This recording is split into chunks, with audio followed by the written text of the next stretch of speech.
ఆంధ్రప్రదేశ్లో ప్రధానంగా ఈ మధ్య వినిపిస్తుంది ఏంటంటే, జగన్మోహన్ రెడ్డి మీ దగ్గరనే సంక్షేమ పథకాల కోసం మీ దగ్గరనే దోచుకుంటున్నాడు. మీ దగ్గరే కరెంటు బిల్లుల ద్వారా కావచ్చు, మందు వల్ల కావచ్చు, ఇలాంటియన్నీ కూడా ప్రతి ఒక్కటి రేట్లు పెంచేసి మీతో డబ్బు దుందుకొని మీకే ఇస్తున్నాడని చెప్తున్నారు ప్రధానంగా.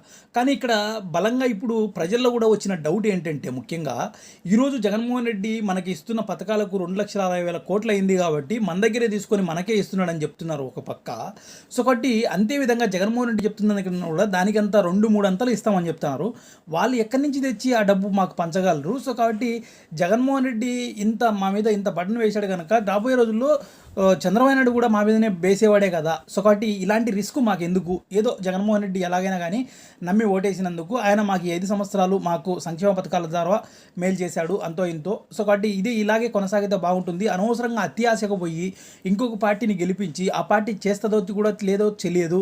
సో కాబట్టి ఇది గెలిచినా కూడా ఇన్ని పథకాలు చేయాలంటే మా మీదనే